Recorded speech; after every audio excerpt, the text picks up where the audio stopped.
Friends, स्वागत है आपका अपने चैनल यूपी स्टडी पॉइंट में एक बार फिर से। दोस्तों, यहाँ पर आपके हिंदी के जो एग्जाम है वो भैया कंप्लीट हो चुके हैं। यहाँ पर आप देख सकते हैं इस कोड का मैं आज यहाँ पर आंसर की बताने वाला हूँ। साथ साथ अगर आप अपने भी यहाँ पर जो भी आपका प्रश्न पत्र है, अगर आप उसको सेंड करना चाहते हैं और उसकी आंसर की पाना चाहते हैं, तो आप हमें सिंपली इंस्टाग्राम या फिर हमारे टेलीग्राम चैनल को जाकर ज्वाइन कर लें, जहाँ पर मैं आपको अभी एक ईमेल आईडी दे दूँगा। वहाँ से भी आप ईमेल कर सकते हैं या फिर आप यहाँ पर व्हाट्सअप कर सकते हैं। व्हाट्सअप नंबर जो कि मैं आपको दे रहा हूँ 639023, उसके बाद 6012, जो कि हमारा व्हाट्सअप नंबर है। आप इस पर व्हाट्सअप अपना प्रश्न पत्र कर दीजिएगा, आपको उसकी यहाँ पर आंसर की मिल जाएगी। यहाँ पर आप देख सकते हैं किस तरीके से। सो फ्रेंड, यहाँ पर आप देख सकते हैं कि किस तरीके से यहाँ पर इसका है 3 घंटे का समय जो कि आपको दिया गया है। 70 नंबर का यहाँ पर पूर्णांक है। जल्दी जल्दी मैं चलिए आपको आंसर की बता देता हूँ, जिससे कि आप यहाँ पर कोई भी दिक्कत ना हो। बाकी यहाँ पर आप जो कि आपके यहाँ पर संस्कृत का एग्जाम है इसके बाद क्लास 10th के स्टूडेंट का, तो उसके अगर इंपॉर्टेंट क्वेश्चन चाहते हैं तो इसके लिए सब्सक्राइब करके रखें, जिससे कि जब भी मैं यहाँ पर वीडियोस को अपलोड करूँ आपके पास नोटिफिकेशन तुरंत चला जाए। तो यहाँ पर आप चलिए हम देखते हैं, जो कि यहाँ पर पहला क्वेश्चन जो कि निम्नलिखित में से कोई एक कथन सही है, इसे पहचान के लिखिए। तो प्रेमचंद एक महाकवि के रूप में प्रसिद्ध हैं। गुनाहों का देवता उपन्यास के लेखक डॉक्टर धर्मवीर भारती हैं। ममता के लेखक रामधारी सिंह दिनकर हैं। और मित्रता रामचंद्र शुक्ल की प्रसिद्ध कहानी है। इसमें से जो राइट आंसर है भैया वो आपका यहाँ पर गुनाहों का देवता उपन्यास लेखक डॉक्टर धर्मवीर भारती, क्योंकि यहाँ पर और सारे ऑप्शन जो कि गलत हैं। पहला है प्रेमचंद महाकवि है, पर महाकवि नहीं है। अगला है ममता के लेखक जो कि रामधारी सिंह दिनकर लिखा हुआ, ये जयशंकर प्रसाद है। मित्रता रामचंद्र शुक्ल की कहानी नहीं बल्कि यहाँ पर आलोचना है। अब अगला चलिए देखते हैं, जो कि यहाँ पर किन्हीं एक कृति के लेखक का नाम लिखित। काफ़ी सारी 4 कृतियाँ आपको दी गई हैं और चारों काफ़ी सरल है। सेवा सदन जो कि मुंशी प्रेमचंद का है, चंद्रगुप्त जयशंकर प्रसाद का है, अतीत के चलचित्र महादेवी वर्मा का है। इस तरीके से आप यहाँ पर देख सकते हैं। तो इसमें से आपको एक ही लिखना था, तो जो भी आपको यहाँ पर पता था वो आप यहाँ पर लिख सकते थे। अगला जो कि यहाँ पर है भैया, कलम का सिपाही में किस साहित्यकार के जीवन परिचय की बात की गई है। तो कलम का सिपाही जो कि अमृत राय लिखे हुए हैं, लेकिन यहाँ पर जो बात की गई है वो है मुंशी प्रेमचंद के बारे में बात की गई है, तो इसके लिए यहाँ पर इसमें मुंशी प्रेमचंद लिखना होगा। सो फ्रेंड, अगला क्वेश्चन जो कि है किसी एक एकांकीकार का नाम लिखिए। यार एकांकीकार बहुत ही सरल है, जो कि यहाँ पर कई एकांकीकार हैं, लेकिन मैं आपको बता दूं जो आपने क्लास 9th में पढ़ा था दीपदान, उनका भी नाम लिख सकते हैं, जो कि है यहाँ पर राम कुमार वर्मा, वो भी आप यहाँ पर लिख सकते हैं। आवारा मसीहा के लेखक कौन है। तो यहाँ पर आवारा मसीहा के लेखक आवारा मसीह एक रचनाकार जो कि यहाँ पर हैं क्या भैया, विष्णु प्रभाकर हैं। अब अगला यहाँ पर छायावाद की 2 प्रमुख प्रवृत्तियाँ हैं, यहाँ पर आप इसे लिख सकते हैं। रीतिकाल की 2 प्रमुख प्रवृत्तियाँ, ये भी आप लिख सकते हैं। किसी एक प्रगतिवादी कवि का नाम। तो प्रगतिवादी का बहुत ही ज़्यादा महान जो कि यहाँ पर फेमस कवि हैं, यहाँ पर सच्चिदानंद हीरानंद वात्सल्य, जो कि काफ़ी फेमस हैं। तो अगर आपने लिखा है तो ये आपका एक कवि जो कि राइट आंसर हो जाएगा। बाकी और भी कवि हैं, ऐसे नहीं सिर्फ यही हैं, तो आप यहाँ पर लिख सकते हैं। अगला क्वेश्चन जो कि यहाँ पर आपका गद्यांश होगा, जैसे कि मैंने आपको क्वेश्चन पेपर में दिखाया था कि यहाँ पर 6 नंबर का होता है। आपका 2 नंबर आपको यहाँ पर संदर्भ लिखने के लिए दिए जाते हैं। उसके बाद 2 नंबर आपको यहाँ पर उसका अर्थ, जो रेखांकित भाग है उसका अर्थ लिखने के लिए। और उसके बाद यहाँ पर एक क्वेश्चन पूछा जाता है जिसको यहाँ पर 2 नंबर आपको उसमें मिलता है। टोटल 6 नंबर आपको मिलते हैं। यहाँ पर कुसंग का जोर वाला चैप्टर है, जो कि आचार्य रामचंद्र शुक्ल की मित्रता वाला यहाँ पर चैप्टर का ये है भैया। इस तरीके से अगर आपने पढ़ा होता है, मतलब पढ़ा है, तो आप संदर्भ इसका लिख सकते हैं कि भैया दिए गए जो अंश है वो यहाँ पर रामचंद्र शुक्ल द्वारा रचित मित्रता नामक चैप्टर से दिया गया है। उसके बाद आप इसके रेखांकन की व्याख्या करेंगे और यहाँ पर उपन्यास के पुरुष की संगत के संबंध में लेखक ने क्या बताया, इसका आंसर आप देंगे। पूरा अच्छे तरीके से पढ़ के आप इसका आंसर दे सकते हैं। बाकी अगला जो कि है, पहले पहाड़ काटकर उसे खोखला कर दिया जाता है, ये भी आप यहाँ पर लिख सकते हैं, जो कि अथवा में है। आपको यहाँ पर सिर्फ और सिर्फ एक ही भाग करना होता है, तो जो किया है आप कमेंट में बता दीजिएगा। अगला यहाँ पर निम्नलिखित पद्यांशों में से किसी एक पद्यांश के संदर्भ सहित व्याख्या कीजिए। काव्य संदर्भ भी यहाँ पर आपको बताना था।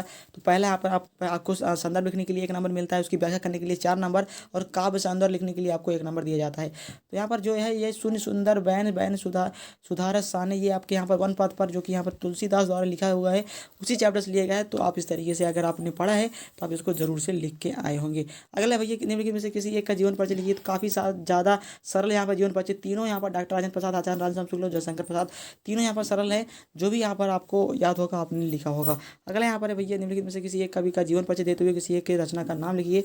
सूरदास, बिहारी लाल, मैथिली सरल गुप्त। तो सूरदास का ज़्यादा सरल है, लगभग स्टूडेंट यहाँ पर सूरदास वाला ही लिखे होंगे। बिहारी का भी सरल है, तो जो भी आप लिखे कमेंट में आप यहाँ पर बता दीजिएगा। अगला यहाँ पर है, निम्नलिखित में गद्यांश का हिंदी में अनुवाद लिखिए। एक नगरी भारतीय संस्कृति केंद्र असलम, ये हम आपके वाराणसी नामक चैप्टर से लिया गया है।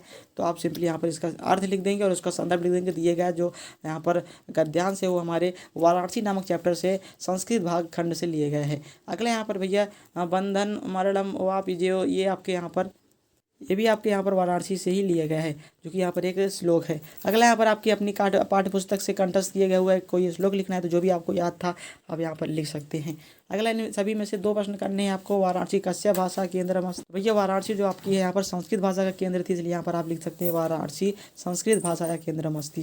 चंद्रशेखर का आसित, चंद्रशेखर एक वीरा आसित। 2 प्रश्न के उत्तर देने थे, आप यहाँ पर इस तरीके से दे सकते हैं। अगला है करुड़ अथवा हास रस की रचना। यार बहुत ही सरल है, करुड़ या हास रस। मैंने आपको कहा था कि आप अगर करुड़ हास में से कोई भी एक याद करके जाएंगे 100% आपका फंस जाएगा, और वही यहाँ पर आया हुआ है। अगला है उपमा अलंकार और उत्प्रेक्षा अलंकार की परिभाषा देकर उदाहरण से बताइए। तो दोनों यहाँ पर बहुत ही सरल है। उपमा या उत्प्रेक्षा, मैंने आपको 3 अलंकार बोले थे, उपमा, रूपक और उत्प्रेक्षा। अगर आप 3 में से कोई भी यहाँ पर याद करके जाते हैं तीनों, तो 2 यहाँ पर आपको हमेशा मिलते हैं। यहाँ से आप देख सकते हैं उपमा और आपको उत्प्रेक्षा मिला हुआ है।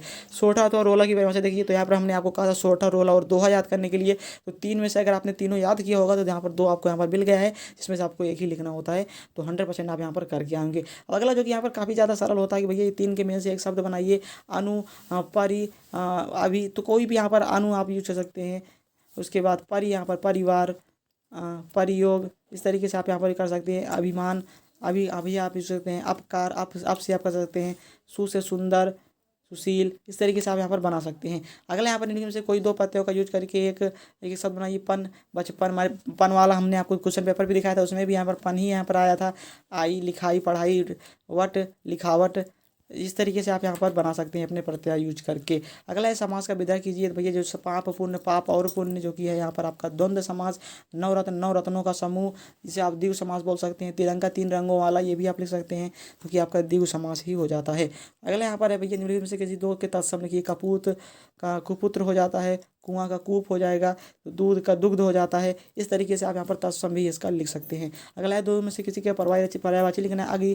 अग्नि का आग, अनल, पावक, ज्वाला, इस तरीके से आप अग्नि का लिख सकते हैं। किनारा, पक्षी, पक्षी का भी आप लिख सकते हैं। चिड़िया, खग, इस तरीके से आप यहाँ पर लिख सकते हैं। 2 ही लिखना था, मैंने आपको कई यहाँ सारे बता दिए हैं। तो इनमें से बहुत ही सरल आपको यहाँ पर पर्यायवाची भी पूछा गया है। अगला है 2 संधि विच्छेद लिखिए। प्रत्येक, प्रतिधन, एकः, यद्यप, यद, धन, अपि। तो इस तरीके से आप यहाँ पर लिख सकते हैं, और उसके संधि का नाम लिखना है। जो दोनों यहाँ पर यड़ संधि है, यड़ संधि के ही यहाँ पर प्रत्येक और यद्यप उदाहरण है। तो इस तरीके से परित्याग्य, प्रत्युत्तरम, तो बहुत ही सरल है। चारों यहाँ पर पूछे गए हैं, तो जो भी आपको आता है वहाँ पर आपने लिखा होगा। अगला यहाँ पर षष्ठी विभक्ति का बहुवचन रूप लिखना है। मधु अथवा नदी, और फल अथवा मधु में।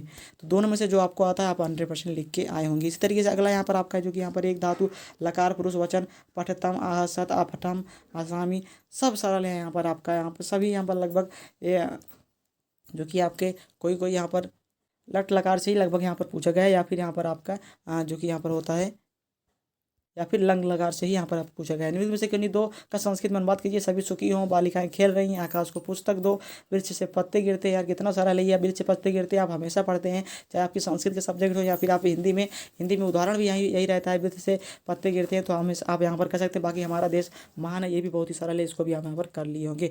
अब अगला यहाँ पर जो कि यहाँ पर मेन यहाँ होता है, जो कि आपको काफ़ी ज़्यादा नंबर देता है, जो कि है निम्नलिखित में से किसी एक पर निबंध लिखिए। 6 नंबर का है। स्वच्छ भारत में अभियान, विज्ञान वरदान या अभिशाप, प्रदूषण समस्या। यार कितना सारा है। स्वच्छ भारत अभियान पर भी आप लिख सकते हैं, विज्ञान वरदान या अभिशाप पर भी लिख सकते हैं। प्रदूषण के बारे में तो आप लिख सकते हैं, चारों तरफ आप प्रदूषण ही देख रहे हैं, तो यहाँ पर भी इस तरीके से लिख सकते हैं। या फिर जनसंख्या वृद्धि की समस्या एवं समाधान पर भी आप यहाँ पर लिख सकते हैं। ये जो मेन चीज़ मैं आपको लास्ट में बताने वाला था कि भैया जो आपके यहाँ पर खंड काव्य होते हैं वो आपके ही जिले के हिसाब से लिखने होते हैं। जो आपके कॉलेज में बताया कि भैया आपके कॉलेज में क्या चलता है, मुक्ति दूत चलता है, या फिर मेवाड़ मुकुट चलता है, या फिर ज्योति जवाहर चलता है। तो जिस हिसाब से आपके यहाँ चलता है वही आपको लिखना है। ऐसा नहीं है कि आपको जो भी यहाँ पर मन आया वही आप लिख दिए, जो आप यहाँ पर चलता है वही आप यहाँ पर लिखेंगे।